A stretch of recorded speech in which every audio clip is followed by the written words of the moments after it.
ingin berbagi saja bahwa betul seperti yang disampaikan Pak Gusman tadi, bahwa catatan per tanggal 15 Februari 2022, angka harian COVID-19 di Indonesia ini adalah 57.000, jauh lebih tinggi dibandingkan angka harian pada puncak tanggal 17 Juli tahun 2021 yang disebabkan oleh Delta. Sebetulnya bukan karena Omikron saja menurut saya yang menjadikan ini tinggi, tapi karena Omikron sudah jalan bareng-bareng sama saudara-saudaranya yang lebih dahulu, kakak-kakaknya. Ada Delta, ada Beta, ada Alpha, ada semua itu. Dia campur. Jadi menjadi makin sulit bagi kita, terutama karena kita sudah diiming-iming hoax tentang Omikron kan ringan, nggak apa-apa katanya. Ada dua hal di sini. Bahwa Omikron tidak berjalan sendiri. Dia berjalan masih dengan sobatnya atau kakaknya yang lebih dahulu, yang si Delta itu, yang telah membuktikan pada kita bisa menyapu manusia begitu cepat pada tahun 2021, khususnya bulan Juli dan tanggal-tanggal 14 sampai 19 Juli. Maaf. Yang kedua, Omikron yang dibilang ringan ini, justru dengan daya tularnya yang tinggi itu, kelihatan dia jadi lebih banyak. Kenapa? Karena orang menjadi abai, menjadi lalai, dan itu adalah kesalahan si pemberi informasi, si penguat, jadi si yang memperkuat informasi salah tadi. Kenapa? Karena dia bisa mengenai 4 golongan rentan. Yang pertama adalah orang tua. Dari penelitian di dunia, dan kebetulan saya di Rumah Sakit Persahabatan, kita juga dapat bahwa kalau orang itu di bawah usia 50 tahun, mungkin kalau dia kena COVID, apapun varian yang mengenainya, dia barangkali bisa termasuk dalam klasifikasi WHO ringan. Tapi begitu dia masuk di usia 50 tahun, maka sudah terbuka peluang baginya. Peluangnya peluang yang jelek nih, bahwa dia masuk ke dalam klasifikasi WHO sedang. Sedang dalam klasifikasi WHO berarti sudah melibatkan paru. Dan melibatkan paru itu berarti sudah dekat dengan kematian. Kenapa begitu? Karena paru itu tempat masuknya oksigen dimasukkan ke dalam darah dan keluarnya CO2 dari darah ke udara luar lewat dari paru tadi. Keterlibatan paru menyebabkan oksigen tuh nggak bisa masuk, dia terhambat oleh peradangan, oleh becek yang disebabkan oleh infeksi COVID di dalam paru tadi, oksigen kurang. CO2 yang racun tubuh mau keluar nggak bisa juga karena dia terhambat, nggak bisa dia keluar tadi. Sesuatu yang tadinya sebetulnya barier ini adalah barier yang sangat tipis, sehingga oksigen masuk, CO2 keluar, oksigen masuk, CO2 keluar. Kita tarik napas, kita buang napas, kita tarik napas, kita buang napas. Dengan kejadian infeksi yang melibatkan paru, maka cerita kematian itu menjadi gampang. Kenapa? Karena ada 3 hal yang mengikut pada infeksi COVID kalau dia kena ke paru, dan itu sudah masuk dalam klasifikasi sedang oleh WHO. Sedangkan ringan baru di saluran napas atas, di tenggorok yang orang bilang kerongkongannya gatel, dia ada pilek dan sebagainya itu. Apa itu yang mengikut pada paru? Satu, terjadi peradangan yang begitu hebat, parunya jadi bengkak, yang kita sebut sebagai hiperinflamasi paru. Jadi parunya jadi bengkak. Lanjutan dari itulah yang kita kenal dengan sindrom gawat napas akut dan berujung pada badai sitokin. Gitu. Sitokin masuk untuk membasmi virus, tapi sama seperti ketika perang yang hebat atau perang dunia atau perang apapun lah. Ketika tentara masuk untuk membasmi musuh, nggak tahu di mana musuhnya, tembak aja kiri kanan depan belakang atas bawah. Jadi bagian-bagian yang sehat pun hancur. Maka orang akan menuju kematian. Karena bagian paru yang sehat tidak begitu banyak, menjadi hancur karena kerusakan yang disebabkan justru oleh tentara-tentara pengaman yang sebetulnya bertugas untuk menghabiskan si virus COVID tadi. Itu jalan yang pertama. Jalan yang kedua adalah kejadian beceknya paru tadi.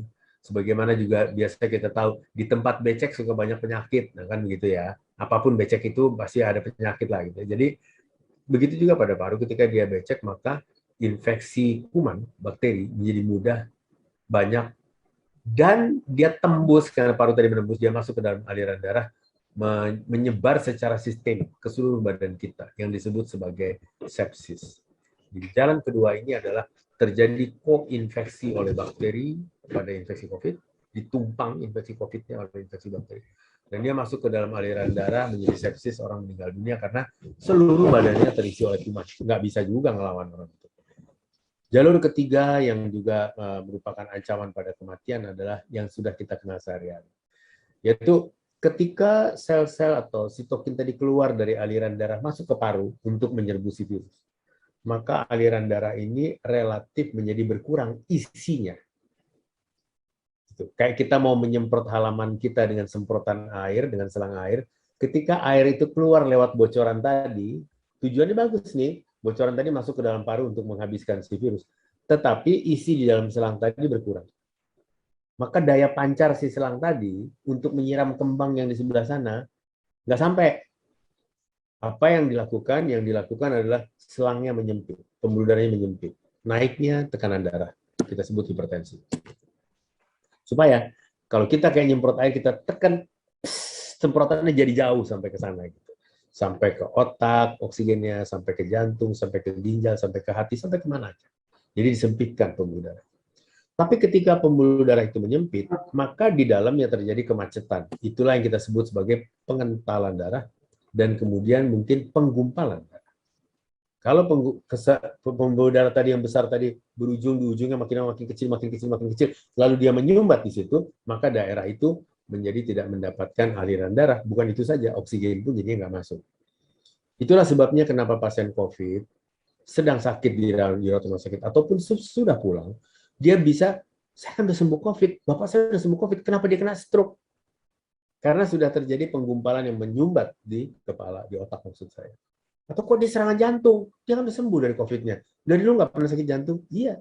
Karena akibat dari COVID tadi bisa terjadi penggumpalan yang menyumbat aliran darah di jantungnya. Kena infark dia. Meninggal juga. Paling sedikit serangan jantung, terpaksa lari bawa ke rumah sakit dan sebagainya. Atau dia menyumbat ke ginjal, atau dia menyumbat ke hati, bahkan dia menyumbat ke paru sendiri. Yang di kedokteran kami sebut sebagai gagal multi organ. Gimana orang akan hidup jika gagal multi organ? Hampir semua organ-organ vitalnya itu gagal berfungsi. Jadi ada 3 jalan menuju kematian pada COVID, yaitu 1, melalui hiperinflamasi atau radang berlebih pada paru yang berujung pada badai sitokin. Yang kedua, koinfeksi bakteri, menumpang dia, menyebabkan sepsis. Yang ketiga adalah penggumpalan hiperkoagulasi atau bahkan penyumbatan aliran darah, jadi berupa gagal multi organ. 3 hal ini adalah hal yang gampang ditemukan pada orang yang punya komorbid. Nah, kenapa komorbid? Karena kalau dia merokok, aliran darahnya itu sudah, pembuluh darah itu sudah ada plak, sudah ada plak, kerak. Jadi aliran yang darahnya jadi kental sempit, lalu diikuti dengan penggumpalan, ditambah lagi dengan kerak yang copot, selesai urusan, kesumbat di ujung sana. Itu pada orang yang merokok. Pada orang diabetes juga begitu. Banyak terjadi plak di aliran darah, di pembuluh darah, dinding pembuluh darah tadi, dinding dalam. Copot dia. Dan orang diabetes, pada waktu serangan infeksi seperti itu, gula darahnya akan naik. Maka koinfeksi jadi mungkin terbuka. Jadi selain dari aliran darahnya yang diganggu, juga koinfeksi jadi terbuka. Jadi 2 sebab mati sudah terjadi pada orang diabetes. Begitu juga tentu pada orang yang sudah punya gangguan jantung dan gangguan ginjal, menaun, cuci darah, segala macam. Itu adalah 4 komorbid yang di dunia dan juga di Indonesia sama urut-urutannya. Orang punya hipertensi, orang punya kencing manis atau diabetes, orang punya penyakit jantung kronik, dan orang punya penyakit ginjal kronik. Ini adalah ancaman. Jadi, orang-orang yang terancam oleh karena COVID ringan, orang muda yang di bawah 40 tahun merasa tidak apa-apa, lalu turunlah maskernya tadi. Dia kontak dengan ibu bapaknya, mau sowan lihat nenek, kakek, atau ke mertua, cium juga kiri kanan, segala macam. Orang-orang yang berusia di atas 50 tahun, mungkin di atas 60, bahkan mungkin di atas 70 tahun. Padahal penelitian kami membuktikan bahwa 60 tahun itu kalau kena COVID biasanya terjadi 80% pada orang yang punya komorbid. Jadi kalau orang punya komorbid usia 60 tahun, biasanya dia akan jatuh ke dalam klasifikasi berat dan butuh ICU. Sedangkan pasien-pasien yang sekarat karena COVID dan berujung pada kematian itu, walaupun dia belum 60 tahun, tapi ada komorbid, tapi kalau dia sudah 60 tahun, biasanya umur 65 tahun. Dialah yang membutuhkan bantuan-bantuan khusus, dan inilah yang jatuh ke dalam klasifikasi terakhir dari COVID, kritis. Tanpa gejala, ringan, ini bisa isolasi mandiri, sedang, berat, kritis itu dirawat di rumah sakit, dan sedang biasanya usia 50 tahunan, mulai terancam. 60 tahunan pada yang berat, dan 65 tahunan ke atas pada yang kritis. Jadi kita lihat bahwa COVID yang dikatakan ringan Omikron ini akan mengancam satu orang yang tua. Artinya di atas 50 tahun. Yang kedua adalah orang punya komorbid yang 4 tadi terutama. Yang ketiga adalah orang-orang yang menggunakan obat-obat penekan sistem imun. Siapa tuh? Orang yang kanker dapat kemoterapi, kan ketekan sistem imunnya. Orang yang SLE, lupus, segala macam itu, atau penyakit ginjal kronik dapat obat, ketekan sistem imunnya. Kena dia. Dan dia masuk dalam ancaman, masuk ke kelompok yang berat dan kritis. Satu lagi anak-anak. Kenapa anak-anak? Mungkin anak-anak ini tidak sakit, anak-anak sehat, tapi dia menjadi penular. Ketemu ibu bapaknya, ketemu opa omanya. Jadi, itulah sebabnya mengapa penularan pada Omikron ini menjadi 5 kali lebih hebat. Pertama, kalau kita bicara Omikron saja karena dianggap ringan, dia menyebar mengenai orang-orang lain yang justru berpotensi sakit. Yang kedua, karena Omikron tidak berdiri sendiri, tapi dia bersama kakak-kakaknya. Yang Delta, yang Beta, yang Alpha. Yang seolah-olah kita pikir, kalau pas lagi zaman Delta, Delta doang. Kalau pas lagi zaman Omikron, Omikron doang. Dan Omikron ringan. Kita boleh ke mall. Kan sudah divaksin, silahkan pergi ke mall. Gitu ya. Ini bahayanya justru akan terjadi pada orang-orang dengan 4 kelompok yang tadi. Itu barangkali yang pertama. Nah, edukasi tentang ini yang harus sampai pada masyarakat dengan cara menggunakan bahasa dan gaya masyarakat, bukan bahasa kedokteran. Karena kalau bahasa kedokteran saya sebut sebagai hiperkoagulasi, apaan tuh katanya gitu, pusing sendiri dan tidak perlu mengerti ngapain. Ke dokter aja kalau begitu, ntar urusan dokter aja nyelesain gitu ya. Padahal yang kita butuhkan bukan pengobatan. Itu adalah banjir bah namanya. Yang kita butuhkan adalah matikan keran di awal, yaitu di masyarakat. Karena pandemi is a global emergency. Artinya seluruh masyarakat dunia kena, maka kuncinya adalah masalah kesehatan masyarakat, bukan masalah kesehatan perorangan. Artinya adalah di hulu, bukan di rumah sakit. Rumah sakit itu adalah bagian terakhir dan pintu terakhirnya kamar jenazah, begitu. Jadi kita mesti melihatnya bahwa COVID ini harus dibendung pada tingkat publik. Ini yang selalu kita lemah. Pertama kita lemah, yang kedua kita tertekan oleh situasi. Apa itu? Yaitu mobilitas orang dari negara lain, dari antar daerah, itu tetap terjadi. Kenapa Jakarta jadi 14.000 per hari dibandingkan Jawa Barat yang tinggi tapi cuma 8.000 per hari? Cuma kata saya, tapi sebenarnya tinggi juga. Karena Jakarta adalah daerah hub, simpul. Orang dari sebelah sini mau ke sana, orang mau ngurus, sekarang mau ngurus izin aja kan mesti ke Jakarta ya, ke ibu kota negara, nggak bisa di ibu kota provinsi. Jadi datang dia ke Jakarta, numpuk juga begitu. Atau orang yang numpang lewat aja. Dari Jawa Tengah mau ke Sumatera misalnya. Kena juga kita jadinya di daerah-daerah seperti itu sebagai daerah simpul, daerah hub. Gitu. Ini satu hal kalau kita bicara Jakarta. Tapi COVID bukan cuma Jakarta. Karena orang yang ngambil dari Jakarta, dia bawa juga pulang oleh-olehnya ke daerah. Jadi meluas juga dia. Edukasi seperti ini menjadi penting dilakukan kepada publik dengan bahasa publik untuk memberikan pemahaman sehingga publik ikut berkontribusi secara aktif. Publik harus dibangun menjadi publik yang tahu bahwa keikutsertaannya adalah sebagai pahlawan kemanusiaan buat bangsa ini.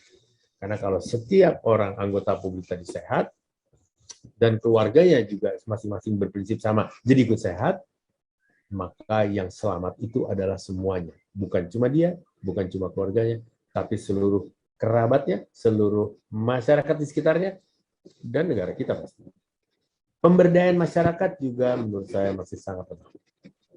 Kita masih banyak menjadikan masyarakat sebagai subjek, kalau bukan objek dari regulasi-regulasi terkait COVID. Padahal sebetulnya masyarakat itu sendiri harus diberdayakan untuk bisa ikut mencegah, mengunci keran tadi supaya tidak terjadi aliran air bahkan yang bocor. Menurut saya memberdayakan masyarakat kuncinya adalah melewat tokoh kelontong kalau saya sebutnya. Tokoh pemuda, tokoh perempuan, tokoh agama, tokoh pendidikan, tokoh informal, adat, itu kita sebetulnya kaya seperti itu. Tapi kita tidak memberdayakan. Kita hanya meminta supaya mereka mengikuti apa-apa yang kami beritahu dan supaya patuh. Sekarang boleh, besok enggak, besok setengah boleh, besok setengah enggak, gitu. Maka masyarakat mengeluarkan kata-kata dia bosan karena dia tidak melakukan untuk kepentingan mereka sendiri, tapi mereka melakukannya untuk memenuhi peraturan yang ditetapkan. Nah, ini adalah konsep yang menurut saya sekarang menjadi lebih sulit untuk mengubahnya dibandingkan kalau dari sejak awal itu dilakukan. Karena saya percaya dari seorang ibu, anaknya akan patuh. Kalau dia sudah kawin, mantunya ikut patuh. Kalau suaminya masih ada, suaminya ikut patuh. Nah, jadi itu menjadi sebuah penular yang paling hebat. Ibu ini kalau udah dikasih kesempatan untuk ngasih hoax kan pasti jago dia. Nah, kalau hoaxnya hoax yang hoax-hoaxan jadi benar sebetulnya gitu, maka sebetulnya itu akan menjadi sangat efektif. Daya dobraknya akan sangat tinggi. Begitu juga tokoh agama dan tokoh adat. Sebetulnya kita masih bangga betul bahwa kita orang yang agamis. Juga kita nggak mau dibilang orang tidak beradat, tapi kita lupa menggunakan tokoh agama dan tokoh adat dan ibu untuk menekan pandemi ini dari segi keikutsertaan masyarakat. Kalau saya masih boleh menyampaikan, Romelani, poin saya yang kedua adalah di dalam tata laksana. Rumah sakit itu babak belur akibat menerima banjir bah tadi. Sehingga kita dengar butuh relawan karena sumber daya manusia jadi tidak cukup. Kalau kita bicara dokter, sampai tahun 2021, 700 orang dokter adalah yang meninggal adalah dokter yang bekerja untuk melayani COVID. Bayangkan, gitu ya. Saya tidak mengatakan bahwa jadi kalau dokter meninggal penting ya, enggak. Tapi kalau satu orang dokter saja sudah berkurang untuk melayani orang yang sakit, 700 orang dokter itu udah sesuatu loh. Padahal dia meninggal bukan hanya dilihat dari kepentingan untuk melayani orang sakit, untuk melayani keluarganya sendiri aja kehilangan. Ada anak yatim piatu di situ. Ada orang tua yang tiba-tiba tidak memiliki lagi sumber pendukung dana. Mereka sudah pensiun, sudah tua, anaknya meninggal. Gitu ya. Apakah sia-sia kematiannya? Pasti tidak sia-sia. Tapi berat betul bagi keluarga, berat betul bagi masyarakat mestinya untuk kehilangan dokter. Dan perawat lebih banyak dari 700. Bayangkan, padahal perawat itu tidak pernah lepas sehari-hari dari pasien COVID itu. Yang berikutnya dari nomor tata laksana tadi adalah pada masyarakat, Ibu Bapak. Apa itu? Banyak anak yatim yang jadi anak yatim dadakan selama 2 tahun terakhir. Apakah kita akan melihat kematian ini sebagai angka sudah dapat diturunkan, persentase lebih rendah daripada sebelumnya, atau bisakah kita melihat bahwa satu kematian itu sudah 100% nilainya? Gitu. Kenapa? Karena ada anak yatim piatu yang tiba-tiba harus menanggung derita itu. Mereka menjadi miskin, barangkali justru menjadi pencari nafkah untuk keluarganya. Kita tidak bisa bicara hanya orang-orang mampu, tapi juga banyak orang-orang yang dengan berkemampuan ekonomi terbatas. Dan anak-anak ini menjadi penyangga keluarga. Lalu sekolahnya berantakan. Barangkali terpaksa berhenti, bukan cuma karena uangnya tidak ada buat bayar sekolah, katakanlah gratis sekolah luar negeri, tapi kemampuan hariannya untuk ikut hadir di sekolah tidak ada. Maka mereka turun kemampuannya dan keluar. Ibunya, yang tadi ibu rumah tangga baik-baik, tenang di rumah, sekarang belepotan, kerja kiri kanan, sungsang sumbel, apapun dikerjakan. Maka hubungan anak ibu yang akan membesarkan generasi penerus Indonesia yang dianggap sebagai bonus demografi berantakan kalau begitu. Hanya dari kematian seorang ayah. Bagaimana dari kematian seorang ibu? Maka hilanglah kehalusan, hilanglah budi pekerti, hilanglah nafas kerja keras, filosofi berbagi, kasih sayang dari seorang anak. Kita akan makin banyak melihat anak-anak muda yang kasar nanti, yang melakukan tawuran, berantem antar kampung, antar RT barangkali. Karena anak-anak telah tumbuh tanpa ibu yang biasanya akan enggak mengajarkan, tapi mencontohkan kasih sayang, kerja keras, perhatian pada orang lain, sabar, mampu bertahan dalam tekanan, kehilangan karena ibunya meninggal karena COVID. Ini hal-hal yang berat. Dan saya di rumah sakit melihat juga ada yang pada saat persalinannya dia meninggal karena COVID-nya memang menyerang parunya bengkak begitu, bayinya lahir. Ini calon pemimpin Indonesia loh. Kita nggak tahu loh siapa mereka itu, yang kecil-kecil bayi. Tapi sejak bayi hari pertama keluar dari rahim ibunya sudah tidak ada. Ini adalah bahaya besar dari bonus demografi yang kita mungkin melihatnya sebagai bonus, tapi hati-hati dengan COVID ini, kita telah diingatkan hati-hati betul menghitung ini. Yang berikutnya, Ibu Bapak semua, ada juga adalah karyawan. Pemberi kerjanya meninggal. Bagaimana nasib karyawannya? Tutupkah pabriknya? Pemberi kerjanya aja nggak meninggal, udah banyak yang terpaksa di PHK. Nah, kalau pemberi kerja meninggal, maka berarti akan banyak puluhan, ribuan, bahkan mungkin puluhan ribu karyawan beserta keluarganya yang akan menjadi sengsara. Semua ini tidak bisa kita menyalahkannya ke pemerintah. Tidak bisa. Kita sendiri harus melakukan upaya untuk bisa bertahan, menang, dan keluar dari situasi pandemi ini. Paling sedikit menekannya menjadi endemi. Dan itu tidak bisa hanya dilakukan oleh pemerintah. Tidak bisa hanya dilakukan oleh dokter atau rumah sakit atau perawat. Itu harus dilakukan oleh setiap individu. Anggota masyarakat bangsa yang besar ini. Kita punya 270 juta orang. Dia bisa berarti produktif, tapi dia juga bisa berarti negatif. Karena menjadi beban dari semuanya. Kalau kita lihat bahwa sudah ada negara seperti Inggris, Australia, yang menyatakan, mencabut semua restriksi tentang masker, tentang WFH, dan sebagainya, sebetulnya dari sudut kacamata pandangan epidemiologi, kebijakan tersebut mengerikan. Apa artinya? Artinya, status pandemi dicabut. Ketika status pandemi dicabut, berarti tidak ada lagi COVID sebagai masalah kesehatan masyarakat. Itu dilepaskan menjadi masalah kesehatan perorangan. Inggris, Australia sudah melakukan itu. Belanda juga sudah. Kenapa mereka melakukan itu? Anggarannya sudah habis. Untuk mengatasi COVID, menyiapkan ventilator, rumah sakit, insentif, obat-obat, sebagainya.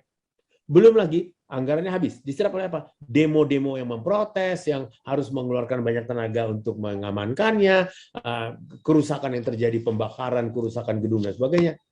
Yang ketiga, biaya politik yang harus dibayar. Berat betul. Menangani hoax, menangani kemungkinan kejadian impeachment, atau bahkan kudeta, berat sekali. Maka negara itu dengan cepat menyatakan, sudah, kita cabut status pandemi. Berarti, masalah kesehatan masyarakat yang notabene tanggung jawab negara, dan itu di seluruh dunia universal. Begitu kita sebut pandemi, maka undang-undang karantina dan wabah berlaku. Undang-undang wabah menetapkan isolasi, orang yang sakit tidak boleh keluar. Undang-undang karantina berlaku, orang yang sehat tidak boleh masuk atau tidak boleh keluar ke tempat yang sakit. Artinya tidak boleh ada pertukaran antara orang sehat dengan orang sakit. Nah, kalau itu status pandemi dicabut, maka sekarang jadi masalah kesehatan perorangan. Kalau kamu sampai sakit karena kamu nggak pakai masker, ya sakarmu. Karena kamu yang milih sendiri nggak pakai masker. Kamu milih tidak pakai vaksin, ya sakarmu. Karena kamu yang memilih tidak pakai vaksin. Maka siapa yang mesti ngobatin? Ya kamu sendiri. Orang dulu negara sudah meminta supaya semua pakai vaksin, WFH,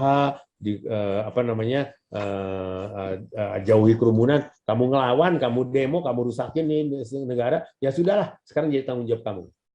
Di sinilah teori Darwin akan berlaku lagi. Survival of the fittest. Siapa yang menang, dia akan bertahan. Siapa yang kalah, dikubur. Nah ini alangkah menyedihkan. Maka herd immunity dulu disebut sebagai imunitas kelompok. Belakangan herd immunity diterjemahkan lebih luas sebagai ketahanan komunitas. Jadi daya tahan seluruh masyarakat terhadap pandemi ini itu dicapai tidak dibantu oleh vaksin saja, walaupun vaksin digalakkan, diaktifkan. Tapi lebih diandalkan pada natural herd immunity, yaitu tumbuh dari orangnya sendiri, siapa yang menang dia hidup, siapa yang kalah dia mati. Gitu. Nah ini, di negara kita belum dikeluarkan peraturan seperti Inggris dan Australia. Menurut saya, kita mesti cegah supaya jangan. Kenapa? Karena tidak mungkin masyarakat mampu untuk membeli obat untuk pengobatan si COVID tadi buat dirinya. Belum diri dan suami atau istrinya, ditambah dengan anaknya, ditambah dengan orang tua atau mertuanya, ditambah dengan pembantu rumah tangga, supir, dan sebagainya, habis sudah. Satu butir itu 28.000. Minimal kalau yang generik 20.000. Padahal mesti dibeli sebanyak 50 tablet. Coba, satu orang baru untuk yang satu obat. Besar biaya. Dan itu sekarang masih ditanggung oleh negara. Kembali Ibu Bapak, menurut saya, siapapun kita yang mempunyai peluang, mempunyai posisi, jabatan, kemungkinan melakukan regulasi, bahkan kemungkinan menggerakkan massa, menggerakkan publik, atau bahkan membangun pemahaman, membangun ide, membangun gagasan, gitu ya. Kita mesti terus bergerak untuk memberdayakan masyarakat. Dan kalau kita masih ingat filosofi besar Indonesia, satu, gotong royong. Yang kedua, koperasi. Sebetulnya menurut saya, koperasi dapat membangun UKM atau UMKM yang menghimpun anak-anak yatim piatu atau para karyawan yang buruh-buruh yang tadi terhenti oleh karena pemberi kerjanya meninggal. Dan dengan semangat gotong royong, yang selama ini udah ada nih, orang taruh makanan di pagar rumah tetangganya atau apa, itu kita gerakkan lebih nasional. Jangan cuma di RT itu saja, atau di beberapa RT, tetapi kita lakukan secara nasional. Filantropi adalah wujud dari semangat gotong royong dan filosofi koperasi. Semoga ini dapat kita laksanakan bersama. Mohon maaf atas lebih dan kurangnya. Selamat pagi, dan silakan, saya siap untuk dikritik.